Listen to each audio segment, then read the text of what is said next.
इस वक्त की सबसे बड़ी खबर, कानपुर शूटआउट के मुख्य आरोपी विकास दुबे की गिरफ्तारी हो चुकी है। खबर आ रही है उज्जैन एमपी से विकास दुबे की गिरफ्तारी हुई है। इस डॉन के पीछे लगातार पुलिस पड़ी हुई थी, गिरफ्तारी की कोशिश की जा रही थी। 6 दिन पहले कानपुर शूटआउट के बाद से ही ये गैंगस्टर विकास दुबे भागा हुआ था और इसको गिरफ्तार करने की जो पूरी कवायद थी वो जारी थी। कई राज्यों की पुलिस अलर्ट पर थी, मगर अब खबर आ रही है कि मध्य प्रदेश में जाकर गैंगस्टर विकास दुबे की गिरफ्तारी हुई है। उज्जैन शहर में विकास दुबे गिरफ्तार हुआ है। कानपुर शूटआउट का मास्टरमाइंड, 8 पुलिसकर्मियों के हत्या का आरोप है इस गैंगस्टर पे। लगातार 6 दिनों से इसकी तलाश जारी थी और अब जाकर मध्य प्रदेश के उज्जैन में विकास दुबे की गिरफ्तारी हुई है। इस वक्त की सबसे बड़ी खबर, कानपुर शूटआउट का मास्टरमाइंड विकास दुबे उज्जैन में पकड़ा गया है। मध्य प्रदेश में उसकी गिरफ्तारी हुई है। 6 दिनों से लगातार उत्तर प्रदेश, मध्य प्रदेश, राजस्थान, दिल्ली, एनसीआर हर जगह पर छापेमारी चल रही थी। उसके गुर्गों को भी पकड़ा जा रहा था, मगर विकास दुबे गिरफ्त से बाहर था। मगर अब यह बड़ी खबर है कि विकास दुबे को उज्जैन से गिरफ्तार कर लिया गया है। आपको बता दें, 6 दिन पहले कानपुर में एक शूट आउट को अंजाम दिया था गैंगस्टर विकास दुबे और उसके साथियों ने। 8 पुलिसकर्मियों को मौत के घाट उतारा था और उसी के बाद से यूपी पुलिस पूरी जोर लगाकर विकास दुबे की तलाश में जुटी हुई थी। लगातार राज्यों में छापेमारी भी चल रही थी और गैंगस्टर विकास दुबे की आखिरकार गिरफ्तारी हो गई है। ये बड़ी खबर आते हुए मध्य प्रदेश के उज्जैन से गिरफ्तारी हुई है विकास दुबे की। आयुष्मान हमारे साथ ज्यादा जानकारी लेकर जुड़े हैं। आयुष्मान, क्या ज्यादा जानकारी है? बड़ी खबर यही आ रही है कि उज्जैन से विकास दुबे को अरेस्ट किया गया है। आधिकारिक पुष्टि इसकी अभी भी पुलिस ने नहीं की है मध्य प्रदेश से, लेकिन जो कुछ नजर आ रहा है सामने सूत्रों के हवाले से पता चल रहा है कि उज्जैन में मध्य प्रदेश की पुलिस द्वारा अरेस्ट किया गया है विकास दुबे। और सीसीटीवी में ये दिख रहा है कि पुलिस जो है संख्या बल में पकड़कर विकास दुबे को लेकर जा रही है। मध्य प्रदेश के उज्जैन से हमने ये कोशिश की कि एक इन्फॉर्मेशन आए, लेकिन फिलहाल आधिकारिक तौर पर पुष्टि नहीं की जा रही है। लेकिन सूत्रों के हवाले से माने तो उज्जैन से इसकी गिरफ्तारी हो गई है। 5 लाख का इनाम इसके नाम पे घोषित किया गया था और अभी मध्य प्रदेश से विकास दुबे की गिरफ्तारी हो चुकी है।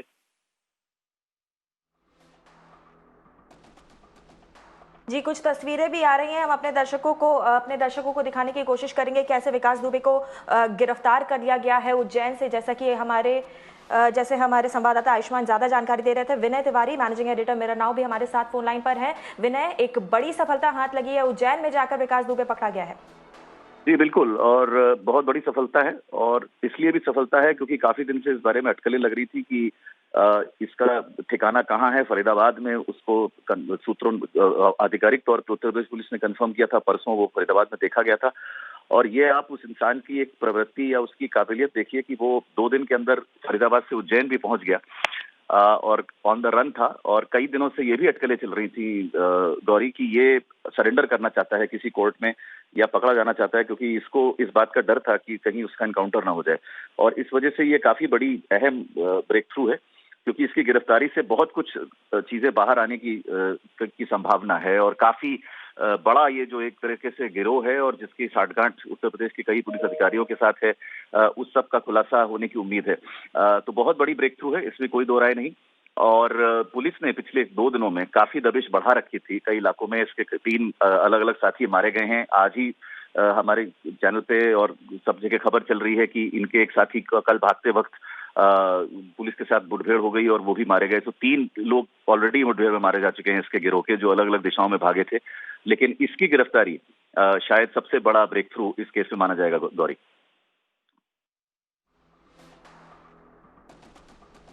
जी बिल्कुल विनय, और साथ ही ये भी हम अगर ध्यान देने की बात होगी, 6 दिनों तक कैसे ये अपराधी चकमा देता रहा पुलिस को। हम आज सुबह ही खबर दिखा रहे थे अपने दर्शकों को कि कैसे पुलिस ने छापेमारी शुरू की है, ज्यादा छापेमारी शुरू की है दिल्ली एनसीआर इलाके में, जो पश्चिमी उत्तर प्रदेश है उन इलाकों में, और जबकि ये जाकर एमपी में छुपा हुआ था। सबसे दिलचस्प बात यही है गौरी, जो आपने भी जिसका जिक्र किया, उत्तर प्रदेश के 3000 से ज्यादा पुलिसकर्मी इसकी 40 से ज्यादा टीमें इसको ढूंढ रही थी। और गिरफ्तारी भी जो है वो मध्य प्रदेश पुलिस ने की है, उत्तर प्रदेश पुलिस ने नहीं की है। तो कई तरीके से अगर आप देखा जाए तो अगर हाल फिलहाल में पिछले कई सालों का सबसे बड़ा मैनहंट था ये, और उसको इसने सफलतापूर्वक उससे ये बचता रहा है, पूरे से क्रॉस करके फरीदाबाद पहुंचा है, तो कई बाय रोड यात्रा की है, ऐसी अंदेशा लगाया जाता है। तो आप इस अंदाजा लगा सकते हैं कि इस वक्त जिस वक्त ट्रैफिक ज्यादा नहीं है, लॉकडाउन है, ज्यादा सड़कों पे भीड़ नहीं है, हाईवे से ज्यादा भीड़ नहीं है, ऐसे माहौल में वो पूरे यूपी के सब जो एक तरह से पुलिस का चंगुल है उससे बचते हुए हरियाणा पहुंच गया, और हरियाणा से निकल के फिर वो मध्य प्रदेश पहुंच गया। इससे आप अंदाजा लगा सकते हैं कि किस तरीके का शातिर आदमी है, किस तरह का शातिर अपराधी है। लेकिन उसका ये भी अंदाजा लगाया जा सकता है कि उत्तर प्रदेश पुलिस की जो एक तरीके से पकड़ है इंफॉर्मेशन नेटवर्क पे या जो सप्लाई पे, उसमें भी काफी खामियां हैं, क्योंकि इतना बड़ा मैनहंट के बाद भी अगर कोई आदमी इतने दिन तक छुप सकता है, तो ये एक पुलिस के ऊपर भी इसके ऊपर काफी सवालिया निशान लगते हैं, गौरी। जी बिल्कुल, 6 दिनों तक लगातार यूपी पुलिस को सवालों के घेरे में रहना पड़ा था, मगर अब भी जो गिरफ्तारी हुई है वो मध्य प्रदेश पुलिस की तरफ से हुई है, ऐसी खबरें आ रही हैं। उज्जैन से हम आपको तस्वीरें दिखा रहे हैं कैसे विकास दुबे को पकड़कर पुलिस लेकर जा रही है। मध्य प्रदेश के शहर उज्जैन में विकास दुबे की गिरफ्तारी हुई है 6 दिनों बाद। कानपुर शूटआउट के 6 दिनों बाद इस दुर्दांत अपराधी को पुलिस ने पकड़ लिया है, मध्य प्रदेश पुलिस की गिरफ्त में है। ये एक्सक्लूसिव तस्वीरें हम आपको दिखा रहे हैं इस वक्त मेरा नाव पर। आप देख सकते हैं कैसे सफेद कमीज में विकास दुबे, गैंगस्टर विकास दुबे पुलिस की गिरफ्त में है। कुछ 3-4 पुलिसकर्मी दिख रहे हैं उसके आसपास जो कि उसे पकड़कर लेकर जाते हुए दिखाई दे रहे हैं। ये सीसीटीवी तस्वीरें हम दिखा रहे हैं मेरा नाव पर आपको, एक्सक्लूसिव तस्वीरें हैं गैंगस्टर विकास दुबे की गिरफ्तारी के बाद। विनय तिवारी हमारे साथ अभी भी जुड़े हुए हैं। विनय, कानपुर शूटआउट के बाद ये विकास दुबे का नाम घर घर में जाने लगा, कि हर कोई जाने लगा कि आखिर कौन है जिसने 8 पुलिस कर्मियों की हत्या कर दी। मगर इससे पहले भी इसका जो क्राइम रिकॉर्ड है वो बहुत ही भयंकर रहा है, बहुत दिनों तक वांटेड लिस्ट में भी रहा है ये। देखिए, उत्तर प्रदेश में कानपुर और लखनऊ के आसपास के इलाकों में इसको काफी जाना जाता था, लेकिन हाँ, राष्ट्रीय तौर पे या इसकी जानकारी बहुत सारे लोगों को शायद नहीं थी। लेकिन उत्तर प्रदेश के अंदर जो ये लोकल लेवल के माफिया हैं और उनका जो पुलिस के साथ साठगांठ है, इसका एक बड़ा लंबा चौड़ा इतिहास है। और कई ऐसे माफिया रहे हैं उत्तर प्रदेश में जिन्होंने बिल्कुल बेधड़क अपना काम वहां चलाया है, जिसके गैंग ने एक्सटॉर्शन या लैंड ग्रैबिंग या कई कई और अपराधों में जिनका इनका इन्वॉल्वमेंट रहा है। और उस वजह से ये एक तरीके से लोकल वॉरलॉर्ड्स की तरह ऑपरेट करते हैं। और कानपुर के अंदर ये बिल्कुल ओपन सीक्रेट थी कि उस इलाके में कोई भी राजनीतिक कार्यकर्ता या कोई भी आदमी जो चुनाव लड़ने की कोशिश करता था या किसी भी पार्टी से करता था, विकास दुबे के गैंग का उसमें हस्तक्षेप जरूर होता था या उसकी मदद ली जाती थी। और 2000 के बाद से 2001 और 2002 में जब यूपी में जो जिनको मंत्री का दर्जा मिला हुआ था, संतोष शुक्ला, उनकी जब बहुत सेंसेशनल हत्या की गई थी एक थाने के अंदर, उसके बाद से इसका वर्चस्व और ज्यादा बढ़ गया था और इसका गैंग काफी बढ़ गया था। लैंड ग्रैबिंग्स के बहुत सारे केसेस थे, 60 से ऊपर केस इसके खिलाफ दर्ज हैं। मजे की बात यह है गौरी कि ये इन पिछले 20 सालों में इसको जो उत्तर प्रदेश का एक गैंगस्टर एक्ट है और एक और गुंडा एक्ट है, 2 कानून हैं उनके इस तरीके के सुनियोजित अपराधियों को पकड़ने के लिए, उसमें ये लगभग 6 से 7 बार गिरफ्तार हो चुका है। लेकिन हर बार इसको बेल मिल जाती है क्योंकि इसके खिलाफ गवाही देने के लिए कोई खड़ा नहीं होता। इस तरीके का इसका दहशत थी उस इलाके में। आप इससे भी अंदाजा लगा सकते हैं इसकी दहशत का गौरी, कि जब जिस संतोष शुक्ला हत्याकांड में ये वारदात थाने के अंदर की गई थी, एक रैली में, एक सभा में उसकी गोली मारी गई थी, और जब वो भाग के मंत्री अंदर घुसे थाने के, तो इसने थाने में घुस के उनको मारा।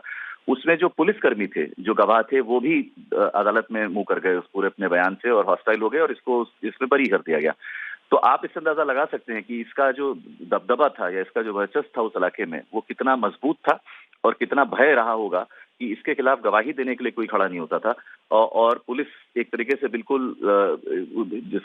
हेल्पलेस सी थी इसके खिलाफ किसी भी तरह की कार्रवाई करने में। पिछले कई दिनों में कुछ ऐसे कॉन्वर्सेशंस बाहर आए हैं जो लोकल इलाके के सीओ के अपने एसएसपी के साथ और एसएचओ के साथ जिसको अब गिरफ्तार कर लिया गया है, और उस कॉन्वर्सेशन से भी ये साबित होता है कि पुलिस थाने के लेवल पे किस तरीके से कानून और अपराध को उसके साथ हैंडल करती है और कितना अनप्रोफेशनल तरीके से इस चीज को कभी कभी हैंडल किया जाता है गौरी। बिल्कुल जी विनय, शुक्रिया हमारे साथ जुड़ने के लिए और ये सारी जानकारी देने के लिए। एक छोटे से ब्रेक का वक्त हो गया है, मगर ये इस वक्त की सबसे बड़ी खबर है, यूपी के मोस्ट वांटेड अपराधी विकास दुबे को गिरफ्तार कर लिया गया है। और भी खबरें और भी अपडेट इस छोटे से ब्रेक के बाद।